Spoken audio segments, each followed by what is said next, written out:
उत्तर प्रदेश में उपचुनाव की सरगर्मियां तेज हो गई हैं और खुद सीएम योगी आदित्यनाथ कमान संभालते हुए प्रचार में जुट गए हैं। इसी बीच योगी सरकार के मंत्री संजय निषाद ने उपचुनाव से लेकर अखिलेश यादव के बुलडोजर एक्शन के बयान समेत सुल्तानपुर में यादव एनकाउंटर पर अखिलेश के ट्वीट और प्रयागराज में आरएसएस विरोधी किताबें मिलने पर तौकीर राजा के आरएसएस आतंकी संगठन है, उस पर बैन होना चाहिए जैसे बयानों पर तीखा पलटवार करते हुए हॉर्नबिल टीवी से खास बातचीत की।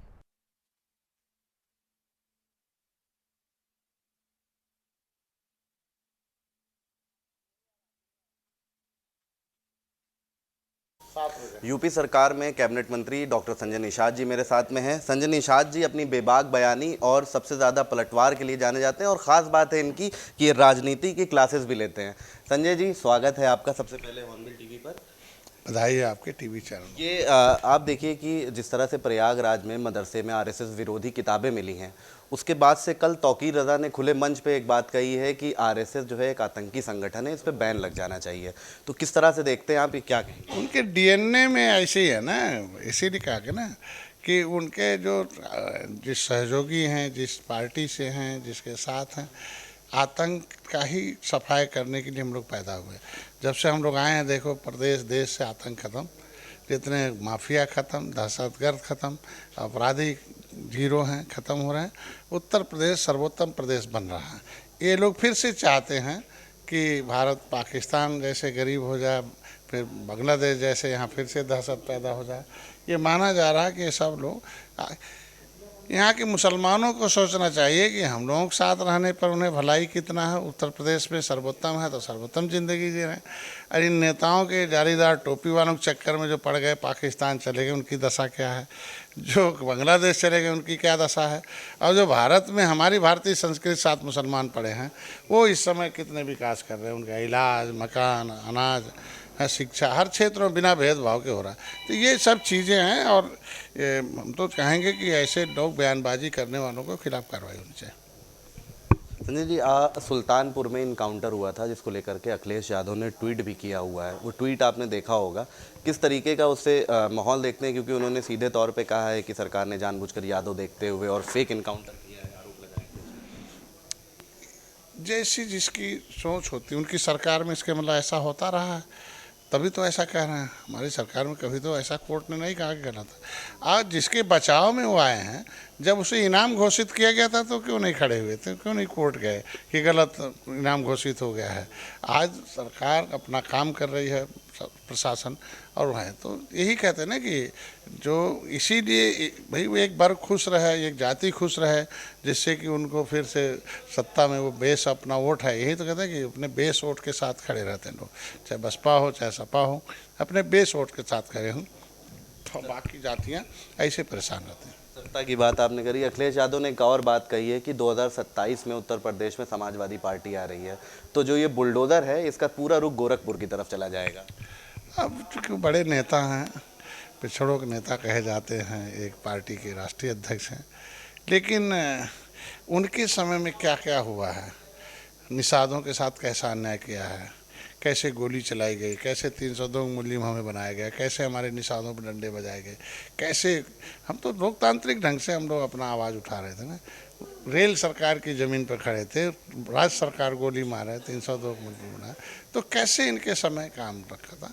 ये चीज़ें नहीं, मर्यादित भाषाओं में प्रयोग होना चाहिए कि हम सरकार में आए तो बेहतर काम क्या करेंगे, ये शब्द होना चाहिए।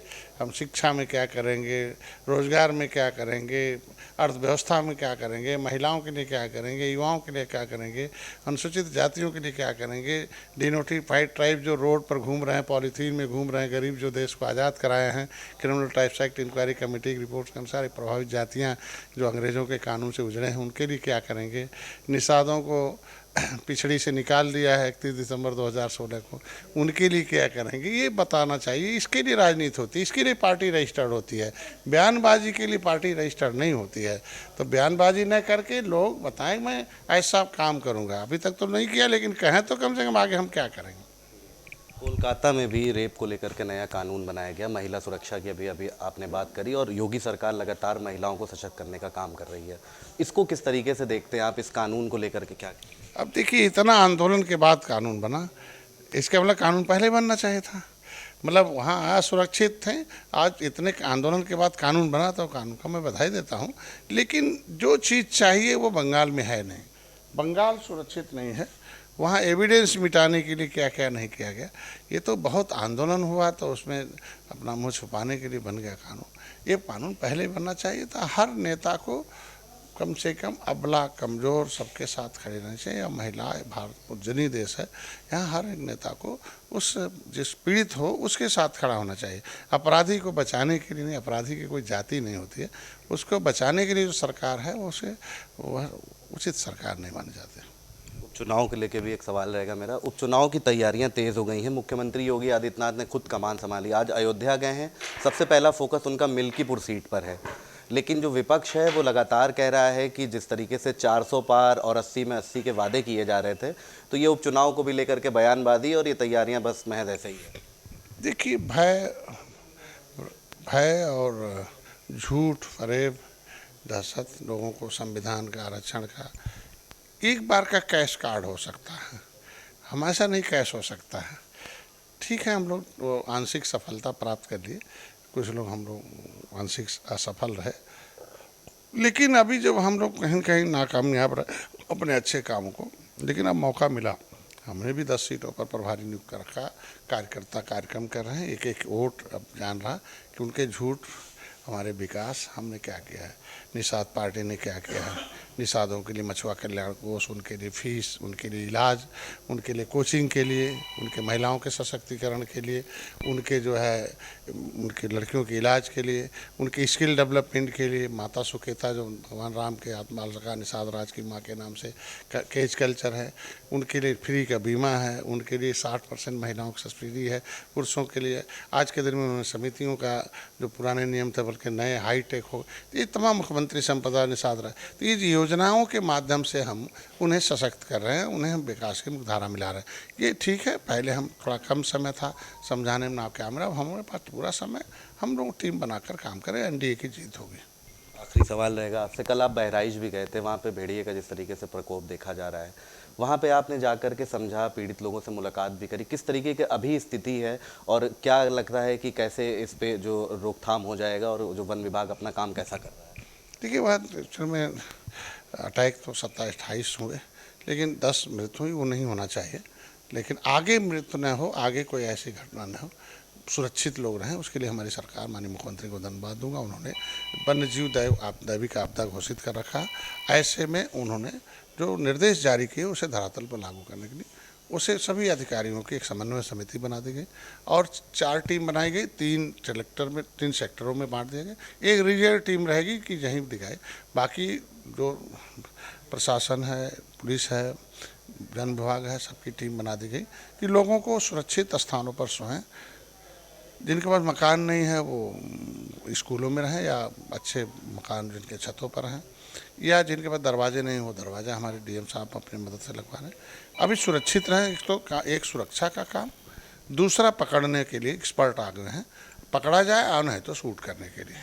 तो ये 2 स्टेप में काम हो रहा है और जल्दी से निजात में सुरक्षा और डेली मॉनिटरिंग हो रही है और हम लोग वहाँ दहशत न फैलाएं और कोई दूसरी अब नई घटना न है, उसके लिए सारे कदम उठाए गए। बातचीत करने के लिए तो डॉक्टर संजय निषाद जी थे, जिन्होंने तमाम मुद्दों पर हमसे बातचीत करी, उपचुनाव को लेकर भी कहा और साथ ही साथ अखिलेश यादव को नसीहत दे डाली है कि जिस तरीके से वो बयानबाजी कर रहे हैं, तो ये सरकार और ये लोग और जो पार्टी का रजिस्ट्रेशन है वो जनता के हित के लिए होता है, ना कि बयानबाजी के लिए। वीडियो जर्नलिस्ट विजय के साथ दशरथ असरार, हॉर्नबिल टीवी, लखनऊ।